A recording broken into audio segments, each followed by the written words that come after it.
Page 106 tonight.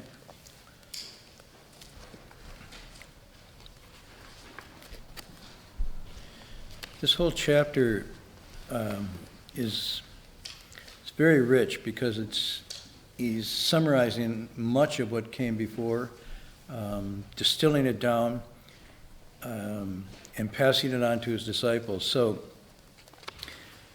there's just so much to unpack. We'll go into it.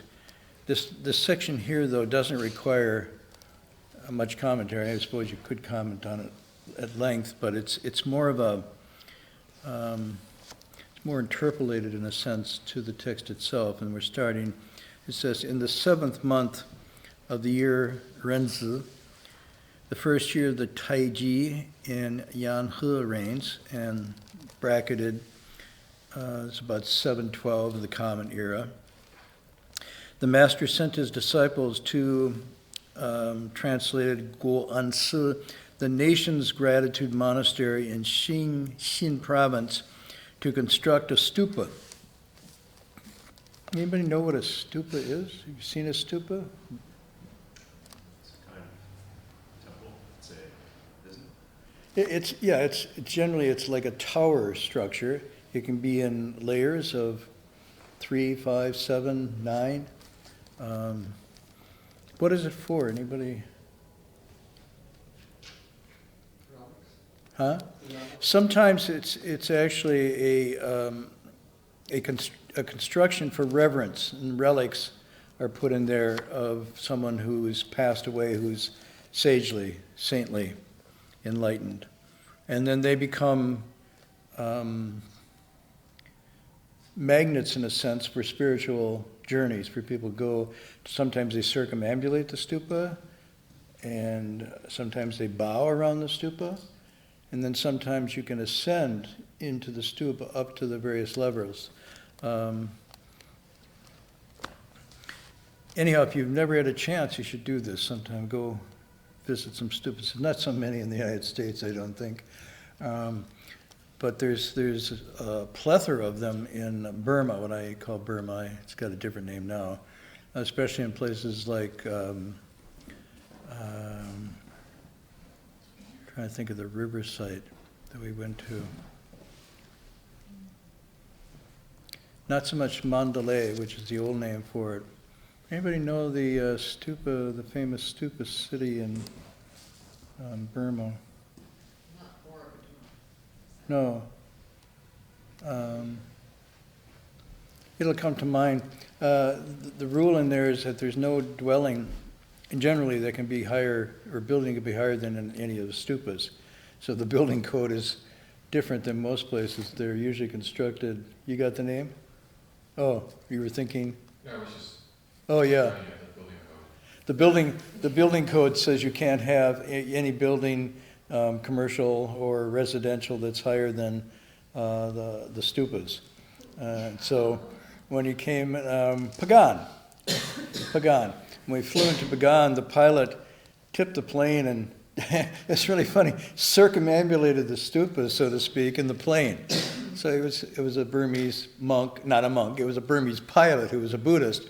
And so there was a bunch of us monks in the plane, and so he just banked the plane around the whole of Bagan, and as you look out the window, you're just seeing all these incredible stupas dating back hundreds and hundreds of years. And then we toured them, and they're pretty cool. I can remember sitting in meditation in the Shariputra stupa, which is this magnificent one on the river. And you get these little niches and windows, you can just sit in there, and it's just a wonderful energy to it. Anyhow, all of Pagan, and I think it's still pretty much intact, so if you had a chance to go visit, that'd be a wonderful place to go. There's also still some magnificent stupas, pagodas in China, although quite a few of them are also destroyed during the Cultural Revolution, so they're harder to find, and some are being restored. Anyhow, he sent his disciples to construct a stupa. It doesn't say why they're constructing a stupa, and it might be for his internment. I don't know. clearly, the passage here is indicating that it's time for him to leave, and as he's making his preparations to leave, and one of the preparations is asking them to build the stupa. And then there's this insert here. I forgot the technical literary term for what we do when we insert an italicized meaning another voice. This year's 712 was changed during the 5th month to be called Yan He. In the 8th month, when the new emperor Xuanzong took the throne, he changed the year period to Xiantian, preceding heaven, but then again renamed it the following year as Kai Yuan, the beginning. Other texts have it as taking place at the Xiantian, but this is incorrect. I'm not even going to go into this. Whatever you want, except to say there seems to be imperial prerogative that can play around with dates and times and declare this to be this year and not that year. He ordered them to hurry along the work, and the unveiling took place by the end of the summer of the following year. On the first day of the 7th month, he gathered his disciples together and said, "Next month, I want to leave this world. If you have any doubts, you'll have to ask me about them soon, so I can resolve them for you and end your confusion. After I go, there will be no one to teach you." So you see a series of things happening here. We begin the chapter by he summoned his disciples, Fa Hai and Zhi Cheng and the others, and he gives this instruction up to this page, and now he summons them again, but it's a little different tone here. Maybe in the first one it wasn't clear what he was intending or what the situation was. He was just saying, you're different from the others, I'm giving you these instructions on how to teach and so forth. And it could have been, obviously a very powerful experience, but not necessarily associated with his leaving. But now he's announcing, I'm calling you together to announce that I'm leaving. And he says, next month I want to leave this world. And then says to them basically, so if there's any lingering doubts or questions you have, now's the time to ask them, because after I've gone, there will be no one to teach you. Why is that? Why is there no one to teach him after he's gone?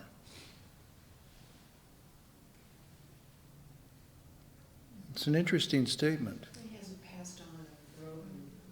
Well, yes, he didn't pass. He did not pass on the robe and bowl. So technically speaking, there is no recipient of the robe and bowl.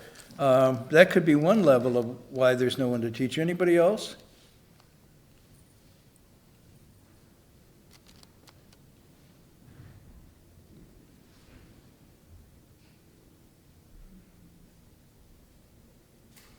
Is it an acknowledgement of sort of, I hate to use the word achievement, but is it an acknowledgement that they've come as far as they can under anyone's teaching, and that they're sort of, from here on out, it's sort of you're under your own guidance or what have you. Yeah, it could be an acknowledgement of their level of understanding of their achievement, as you say. There's a phrase in the Dharma that says, one has completed his or her study. There's nothing further to learn. This is an expression that doesn't mean you passed your PhD exam. It means that you have totally understood the Dharma. You've embodied the Dharma. And so there's nothing more for you to learn or study. It's always manifest in you. It doesn't mean that you retire, but rather you've incorporated it so completely that you and the Dharma are one, not two. And so there's no reason, there's no need for further study, inquiry. It could also mean that their relationship was such that there'd be no other teacher like him for them at this time. He doesn't negate the possibility that there will be no other teachers. He says there's no one to teach you in particular. It could also mean nobody else could teach you guys. You're so difficult. I mean, I often feel that way with, I was thinking of the disciples of my teacher that came in during the 60s and 70s. I don't think there'd been anybody else that'd be able to tame and subdue the likes of us. And so he could have said the same thing there. Well, you know what? To teach you, meaning able to or wanting to teach you. He used to use an expression. He said, let's see, how is it? Getting roosters to lay eggs is easy, but teaching these disciples is hard. Now, some of you who don't have an agricultural background don't get the joke, but roosters don't lay eggs. Right? Okay. There was something else about cows, too. I forget what it was, but it basically was saying, you guys are really tough. I don't think that's necessarily the case. I think it's more along the lines of the earlier, that they have a special relationship, that they've learned as much as they could learn in the teaching. And now the further learning, he didn't say you don't have anything to learn. He said there's no one to teach you. So that the further learning could be their own discovery by applying what he taught them. Remember, he says, page 105 to 106, simply cultivate now. Put the teaching into practice and don't cling to appearances. And he says, so you understand, so speak, so engage, so practice, so act, and you will never leave the original source. You'll never stray from the source of the teaching. So in a sense, he's saying, okay, you have all the theory, and I've hammered out a lot of your klesha, a lot of your knots. You should now, on your own, with your own practice, be able to spot when you're going off center, be able to untie your knots while they're even beginning to form. And if you can't do this at this point, there's not going to be another chance for you to learn it from me. I think different ways of rendering this. Was anybody struck by anything else in that passage? I was, but yeah. This is probably not what you were thinking of. I was just interested by the use of the phrase "leave this world." It made me wonder whether that's a common way of saying I'm going to die. Like, in this culture we always say someone passes away or whatever. So somewhere I'd be interested in hearing what the way of describing it in Buddhist tradition. Well, you could say, at least in the Buddhist cosmology, there are many worlds. There isn't just one world. In fact, the Avatamsaka says it's worlds upon worlds upon worlds, as many as more than the sands of grains in the Ganges River, and each of those has worlds. So, and you could say there's different realms. So the idea is that we think of the world as our present circumstances, our present configuration of matter and energy and so forth.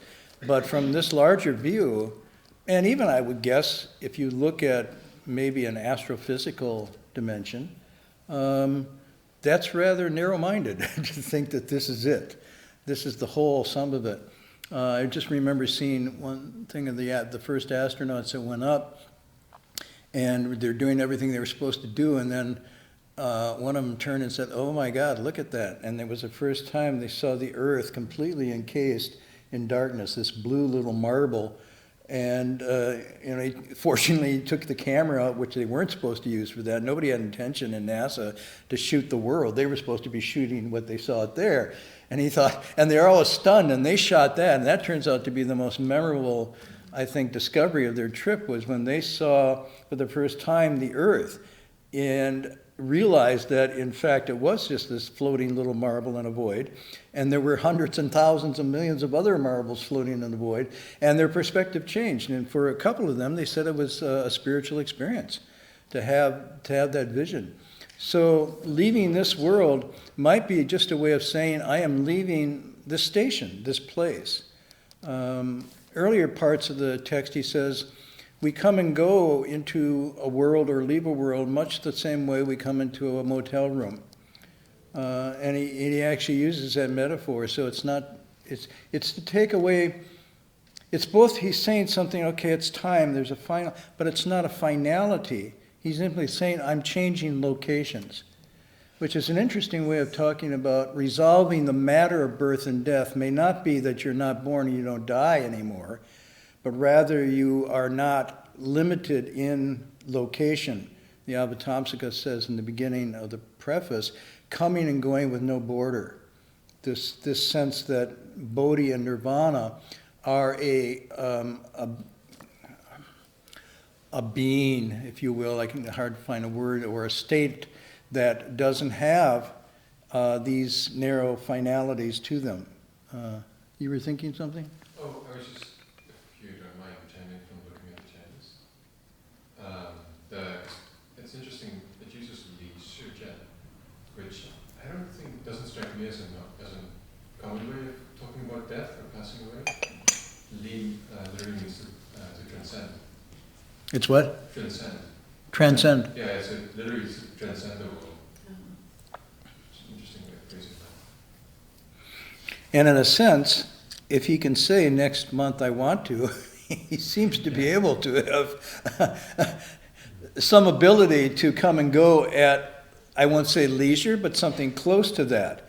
In other words, to use the word transcend, leave the world, it has to do, I think, with a sense of detachment and a sense of understanding of why he's so relaxed is because he just knows this is just another coming and going, and he has, in a sense, transcended the limitation of consciousness that sees this as everything and final. And that's one of the definitions of a sage. It's one of the key ways of rephrasing anatta, of no self, because the self then is not seen as this immutable, unchanging, permanent entity that then comes and goes, but rather when you realize the truth of no self, something lifts off your way of seeing things, and this becomes a more natural coming and going, openness, expansiveness, flowing with, rather than a beginning and an end, which again comes from a self that constructs things into relationship to me and mine and inside and outside and so forth. So, in a sense, this whole passage coming up could be a very psychological, attuned way of talking about the realization of no self. But he doesn't say that, it's just implied.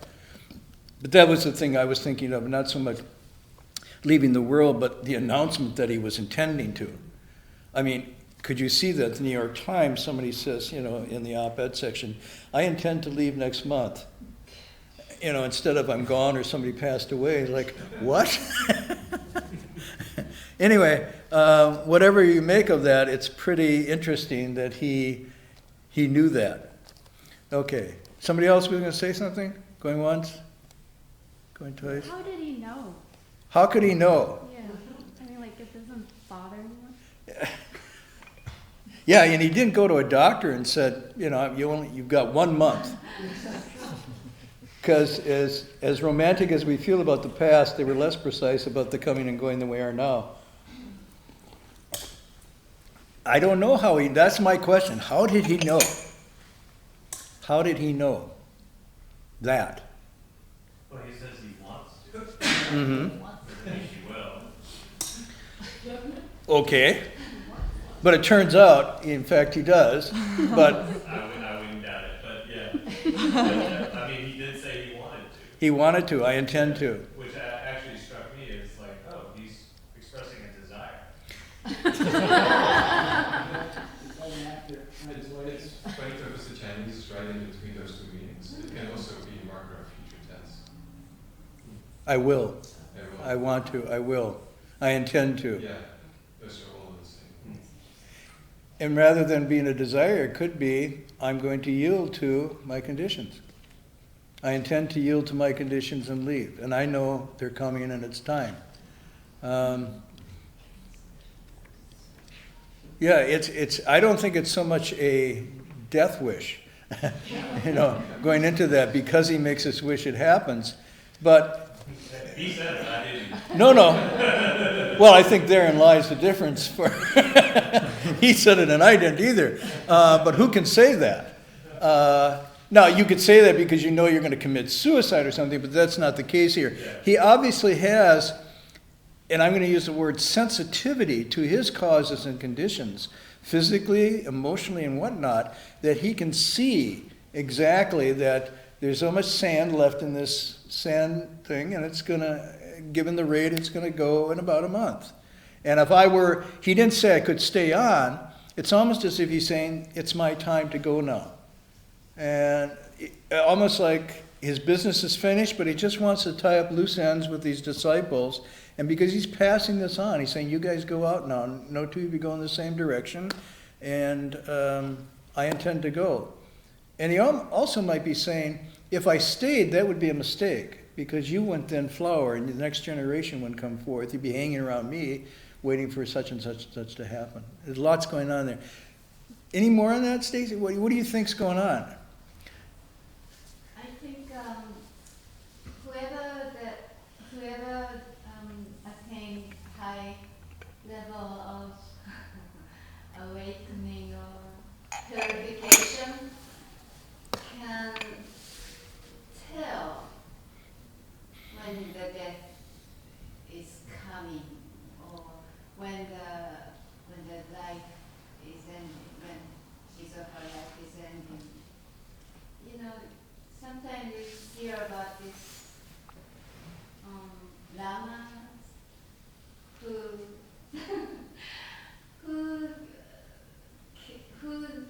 knows the time of death. But her question is the interesting one, not to doubt that some individuals know, but how do they know? What is the mechanism of knowing? Is it prophecy? Is it fortune telling? Is it, reading tea leaves? None of this seems to be an innate clarity of mind, of something that knows, rather than predictive or guesswork or, This is very interesting. I don't know how he knows. He might say to us, that's a very good question. How is it you don't know? But some people aren't sages know. Huh? You hear of grandmothers in this culture saying, my time is coming. I think if we weren't all so much in denial and battling against it, more of us would know. That's a very interesting point in answering the question, why do we don't know? And it could be, as she's saying, so let's take someone's grandmother. I could take my grandmother who had this kind of sense, both for others and herself.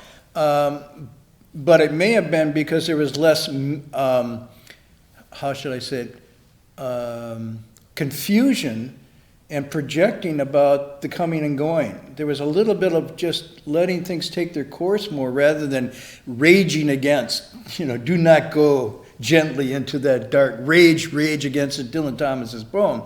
That's one way to approach it, but the raging against it, the clinging to it, actually then cuts off the ability to see things as they evolve and they naturally come. To the point now where it's possible to live, quote, quote, live on past your natural time with the use of artificial medicines and interventions by medical devices and so on and so forth. And the last time I went through this with the hospital, the doctor was saying, basically, if you give us enough time, we can keep you going almost indefinitely. And the question he said was, but what is the you that is kept going? But that actual body can be kept, he said, very chemicals and machines and whatnot, we could prolong this, but the question is, and he says this is the modern dilemma, it's not so much saving lives as knowing when to die, knowing when it's time to let go. So this is very interesting. Yes? I was having a conversation with A little louder, please. I was having a conversation with a friend the other day, and he was telling me how he grew up in the farm, and so he had some dogs that were half domesticated and half wild, and he says that the dogs knew when it was their time, they would go away, and they would die there. So we were just having this topic, why is it that, the animals are not less domesticated, kind of new, and he says like other animals kind of know when it's their time, and they would leave. Not only do animals, some animals know it's their time. I see this up in Maine all the time in the summer. A moose or something knows it's time and they just go off and they pass. But also, certain animals know when it's our time.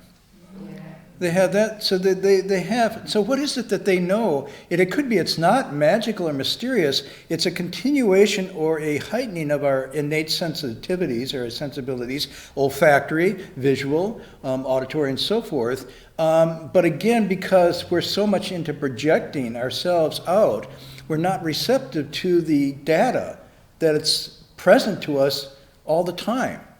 And if we were open to the data, we would be seeing and hearing a lot more than we do. There's a very interesting passage in the Zhongyong, which is a Confucian text. It's one of the Sushu, the 4 books. And there's a very interesting passage toward the end where he says the cultivated person, when they reduce their desires and longings and are in tune with the way, can know when the weather is going to change before it actually happens. They can come, and he said they can even know the precedings of an earthquake before it happens. And he says, but even dogs and cats know this. How is it you forgot the skill? But then he goes on to say, and they can understand people's thoughts and feelings before they're even expressed. But the way it's presented, it's not magical or mystical. It's a continuation of an innate sensibility we have when we're not covering it over with a bunch of desires and afflictions and so forth. So I don't know the answer to this, but the way it's presented here is like nobody says, how did you know that? They just kind of go on like, okay, he knows it's his time. They're really interesting. Huh.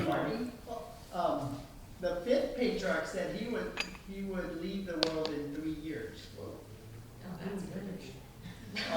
On page 17, that's what he told us. Page 17, the 5th patriarch says he's going to leave. In 3 years, he said, I will depart this world. Yeah. So I find it interesting in this passage, I want to leave this world. He doesn't say he's going someplace. That's an implication that we pick up out of our desire for the comfort of continuing to exist as we are. There's a very interesting expression of the Avatamsaka. The passage goes something like this: I don't delight in material attachments. My only joy is in leaving this world. But what the text implies is not so much that you die and go off to another world, but when you change your consciousness, you are in another world. And so a world is made by consciousness rather than it's a pre-existing thing that we come and go from. It's actually a construction of our consciousness. So the joy in leaving the world could not necessarily be death or going to another place, but reorienting yourself right in the same place so that everything was now different. And that's why in another part of the text he says, remember earlier he says, to the enlightened person all places are the same.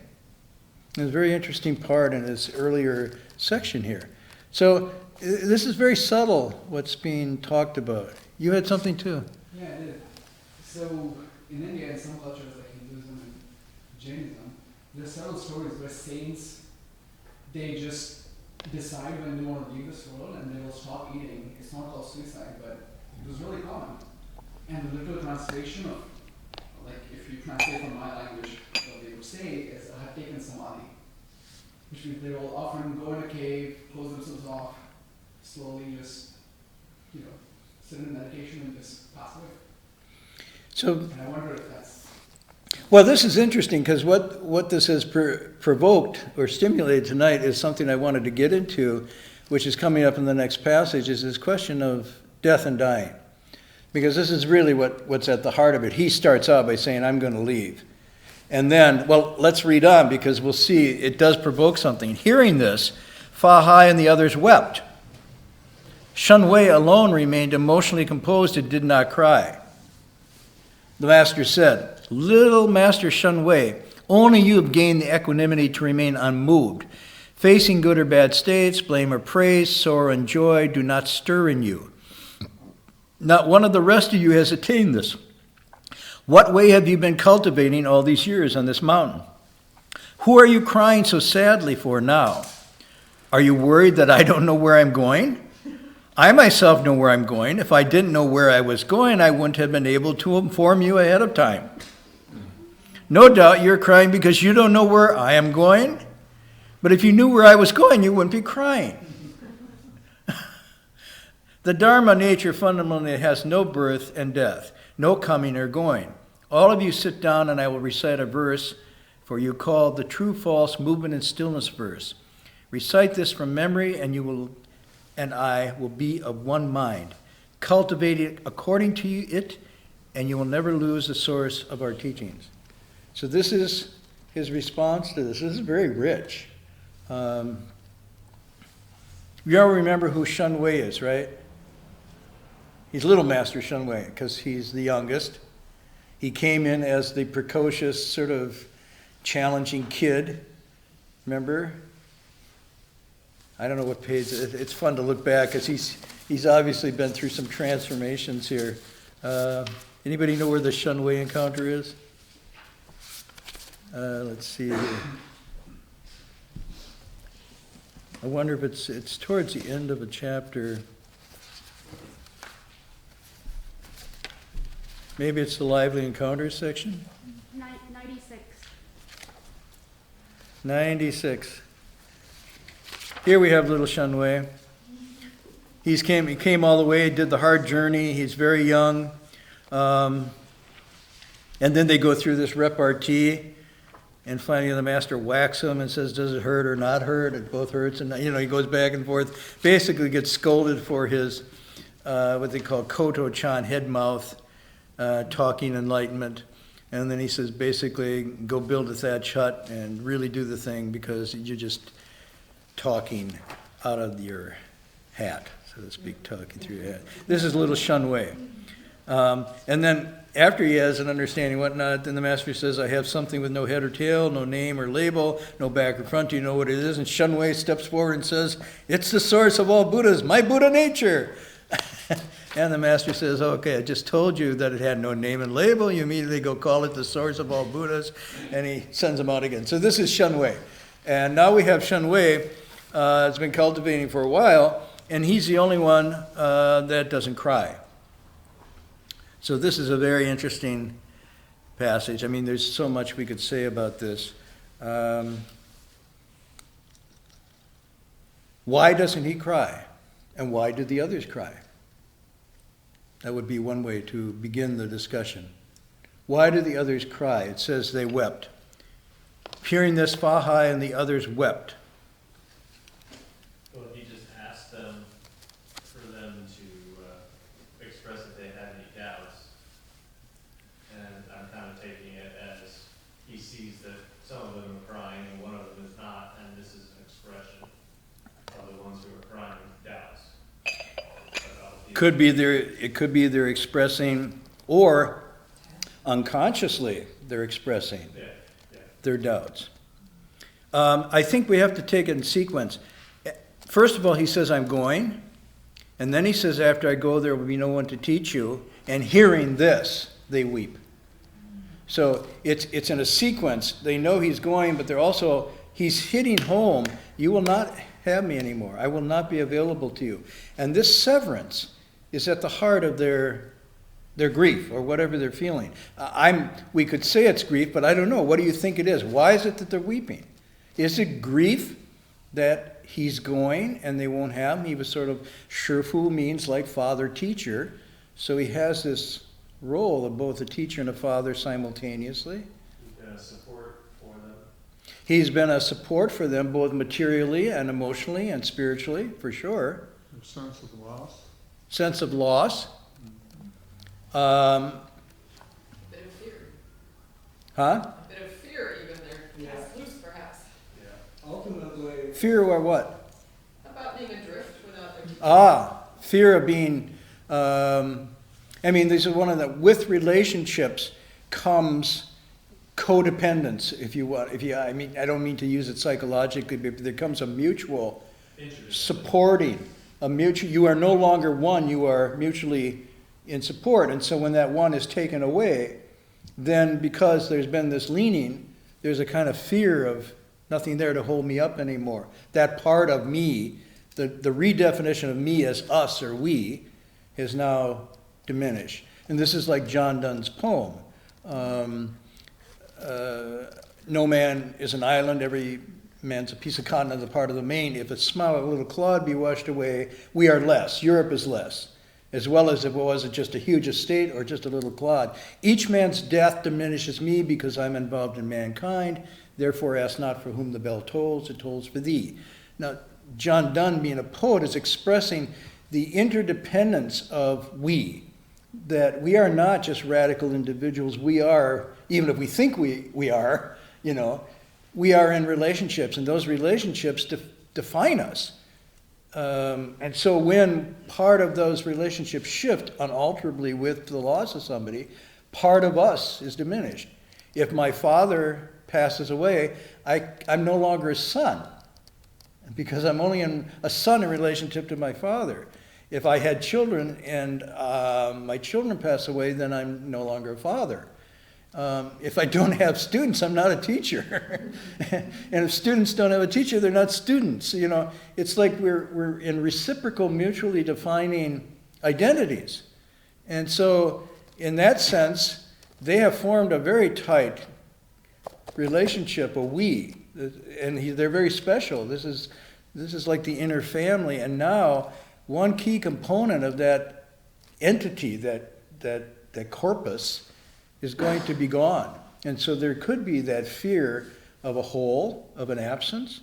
It could be a fear of all of a sudden uncertainty, incompleteness, vulnerability, because you were protected and you could go for refuge and for whatnot to this person, and suddenly they realize, wait a minute, we probably had taken this for granted and it's not going to be there anymore. That's why he says there will be no one to teach you. I mean, that really is, hearing this, they go, wham.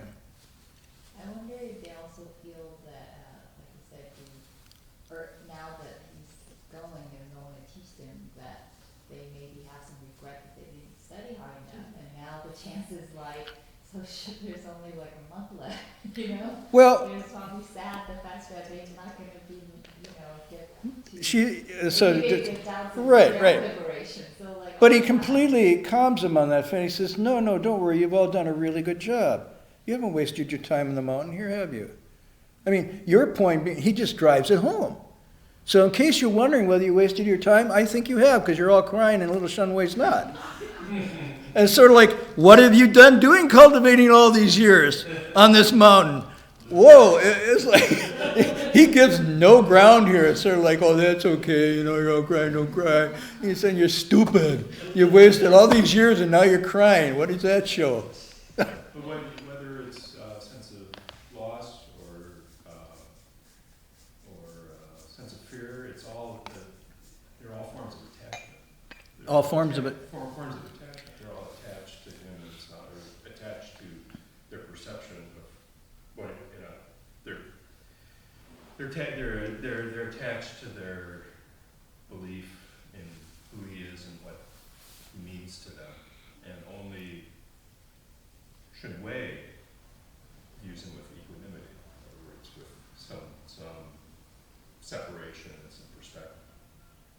This is interesting that it could be, in a sense, now we're getting where the rubber hits the road, so to speak. We've talked about non-attachment, let your mind be unattached, clinging to nothing, and so on and so forth. But here's the exam, here's the real test. It's fine to talk about it in the Buddha Hall, it's fine to give lectures on it, but then when it comes right home to your teacher leaving you and that separation, then all of a sudden you see whether, and you see it. The thing to me that catches me here is not like, what do you all think about this? He doesn't do that. Immediately, they have one of the most powerful, almost unconscious, but certainly not necessarily controlled responses that human beings have to shed tears. This is, boom, comes up. They wept. And the weeping is even faster than their thoughts. It's coming from that space. And so it's sort of like, even if they try to put on a show, and they go, oh yes, but we are unattached, da da da. They can't, because he's got them in this very true moment. He's right there with them. It's very intimate, it's very true. And then this test comes. How do you actually respond when in the midst of the battle, when actually the bullets are flying now? as opposed to in theory. And I just find it really interesting, the weeping, the crying. It's something that is universal to the human experience, and yet it's so complicated, and we know so little about it. Really, if you really look into it and ask, why do we cry? Most scientists now are just coming up with theory after theory, but there's no clear, definitive answer of why we cry. And what's even more interesting that puzzles scientists is why some people don't cry. So they would say, well, this is kind of normal for all these disciples to weep for whatever reason that's being there. But the interesting one is why Shun Wei doesn't cry. And almost from a psychological point of view, it's like, what's wrong with him? Well, and for the Sixth Patriarch, he's the only one that's got it right, and what's wrong with the others? So again, you're faced with, from a worldly point of view, the normal response of these disciples is to be given. Everybody cries at funerals, or they cry at even the thought of the funeral coming. And in this way, where they're cultivating, the whole thing's reversed. The one who passes the test is the one who doesn't cry, and the ones that don't are the ones that cry. And I'm guessing, to complete this, I'm guessing Shun Wei also was his immediate response. In other words, this is what's sometimes called first thought. First thought means your first expression. So Shun Wei's first expression it's not like everybody else cries and he kind of looks at it and says, okay, I'm going to not cry because I've always been the kid off, doing something contrary. Their first response is everybody cries and he doesn't cry. I was just reminded of, I think it's a very similar passage in the Parinibbana Sutra, time the Buddha was about to pass away, and then many of his disciples started to cry, except for the arhats, if I remember correctly. Which just strikes me as very similar to this. Just thought that was an interesting analogous situation. But this would be suggesting, if in this text we see that, and in another text we see this as well, then we have to ask ourselves, is Shun Wei not crying because he has mastered repression? Well, no, I'm just throwing this out, that he is actually cultivating himself into a piece of wood almost, so that he's unfeeling. Because many people think that to cultivate the Dharma is to cultivate an unfeeling, unresponsive sort of coldness of heart and feeling, which shows that you're, quote, detached. Or is Shun Wei not showing a repression of emotion and feeling, but perhaps a refinement of them from a cultivated point of view? In other words, is there something going on here where compassion is not what we think it to be as tears of empathy or tears of condolence, but rather something closer to Shun Wei's clear seeing and responding appropriately that isn't mediated through attachment and emotional attachment and so forth. So actually, it's not that he's repressed, he's refined them. He's cultivated them so that they are at a different expression. They express themselves differently rather than this way. It's just because this is something I've been very interested over the years, I'm working on now, is the use and abuse of emotions in self-cultivation. And this idea of what is the proper use and function. Emotions are part of the human. They're part of our nature. They're part of the mind, if you look at it largely. So if in fact Buddhas come from the mind, then Buddhas have to come through and working with emotions, not with denying or repressing them. So that is really interesting. How do they do that? When I asked you a couple of weeks ago, what would a Buddha look like if you ran into him on the street? And we had a number of things. So I'm sort of saying, what would a Buddha look like emotionally? When you encounter someone, what would that be like? And more importantly for me, not only what they would manifest, but what would you feel like in their presence? What would happen to your emotions and your thoughts and your reactions, your sensitivities in the presence of someone like this? Would they be repressed, or would they be growing and filling out and refining to something else? Maybe the difference is in the way that he presented his intent impending death, which was, he is saying, this is something I'm choosing essentially, and that therefore, any pity or sadness that somebody else would feel wouldn't be for him, because he's choosing it. And But this is interesting along what you're saying here. Look at this last line. It's like, he says, why are you crying? And he says, no doubt you're crying for me. And he says, but you're not really crying for me. Because you don't know where I'm going. Right. He said, but if you knew where I'm going, you wouldn't be crying. Matter of fact, I know where I'm going. What are you crying for? And so he's actually very interesting driving the point home. It's almost like, you're not really crying for me. You're crying for yourselves. You're crying for yourselves. Yeah. Well, this is really, there's a very, very famous Chinese poem. I don't know it in Chinese. I just know the rough translation, but it's 4 lines. It says, when someone close to me dies, tears roll down my cheeks. Not so much for the dear one who's passed on, but because death rolls on towards me. And that there's sort of an existential, unconscious thing that goes on when we are meeting with death. Yes, there is a sense that we are losing someone, but more viscerally is we are right in the fragrance, I want to say, of mortality. If you've ever been with somebody who's passed away, the atmosphere changes when that happens. The energy, the light, the breath, everything in that space changes, and you are just whacked with it. You're not so much whacked with it as sort of like, yes, they're gone, which is a mystery. Where did they go? But more importantly, your own mortality, your own fragility at that moment, and your lack of control over it just hits you. And you're wide open. And now, 3 or 4 days down the road, you kind of close the wound. You suture it up with a bunch of stuff, right? But at that moment, there's a vulnerability to one's own mortality rather than, and it's just almost like the poem says, not so much for the dear one gone, which is not to say it's not there, but more importantly for what it reminds me of. And reminds is too gentle a word. It's like hits me right between the eyebrows with, this rolls on towards me. And I will say this especially from my own experience, when it's a mother or father, or in this case, the teacher father, it's even more visceral and more profound because you actually know that this comes from them. It's not like a friend or even a husband or a wife. It's this, my body came through this body and so on and so forth. And so there's all levels of identity that are shaken at that moment.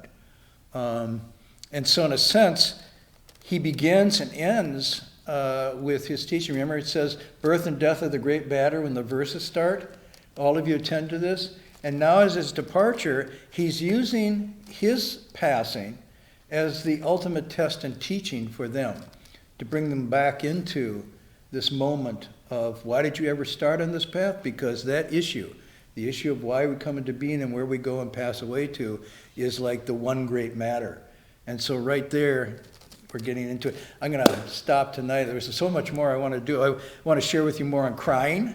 Very interesting. And I also wanted to do a poem, which I promised, but I'm not going to get to the poem. But the poem will come in next week because it's a really good poem. And I'm going to pronounce the poet's name because we have Chin Wei here, and we may not have him here next week. Not because he's announced now. He's coming up to announce that he's going to be going from this world. Who knows? Yeah, so that's the problem. It's like, why don't you know? But never mind. This poem that I want to share with you has to do with how some poets approach the question of death and how we can reorient. And this one is by one of my favorite poets. She's a Polish poet who won the Nobel Prize in Literature, and it's, I'm going to say, Wisława Szymborska. Szymborska. How did I pronounce? Wisława Szymborska. Okay, Szymborska. And I'll share that with you next week because the poem deserves more than a few minutes. Yes? Can I share a quick proverb where I'm from? I remember my parents said that there's a proverb, they say, until one sees a coffin, one does not now shed tears. Say it again, until one sees the coffin. Until one sees the coffin, one does not know shedding tears. Ah, It's more eloquent when you say it by that way, but that's what translation is. Like until you see a coffin, meaning until you see death in front of you, then you do not know how to shed tears. this is interesting because some people think that we're in a period of spiritual decline. And whether that's true or not, interestingly juxtaposed with material and technological advancement that's unprecedented. So it's almost like instead of going hand in hand, one seems to be going up and the other's going down. But one of the things that occurred to me from tonight's discussion was spirituality is not something woo-woo, like woo-woo. It's actually just a heightening and attuning to our innate sensibilities that are always available to us, and just focusing, attending to this, as the Sixth Patriarch said. This time that we're living in, it's almost as if the greatest threat and the greatest lure is distraction and diversion. We're living in a time when not only are we pulled to being diverted and distracted, we're being pummeled with opportunities to distract and divert, even to the form of just constant entertainment and stimulation. Ironically, what that does is that it shuts down the spiritual. I'm not presenting it in some religious way. It shuts down the human sensibility mechanism that is able to then pick up the data of all these things around us, even to the point where the awareness of and the dealing with mortality has become a state of constant denial and avoidance and aversion. And that we're unable to really face and confront it in ways that maybe my grandparents were much more attuned to than my contemporaries, because either they didn't have those diversions or distractions, or because they didn't buy into them. I'm not quite sure. I think it's a little bit of both.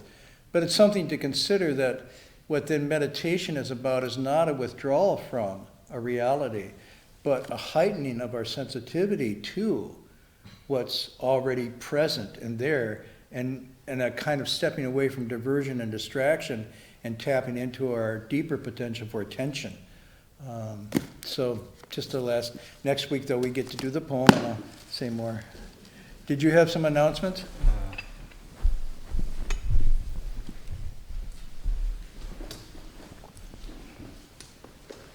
Maybe I just repeated our normal schedule. So tomorrow, like usual, in the evening, 7:30 p.m., we have Rabbi Hankshur lecture about Avatamsaka Sutra.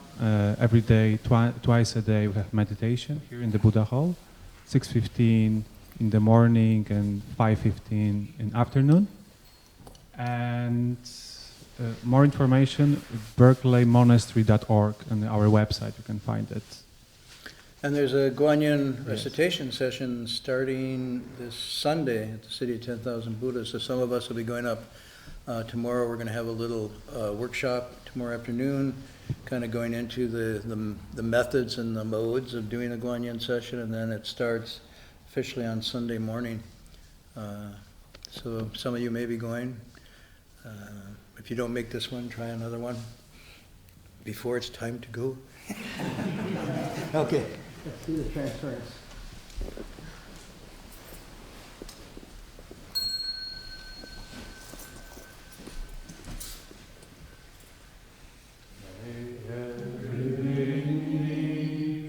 Our minds as one and radiant with light, share the fruits of peace with hearts of goodness, luminous and bright.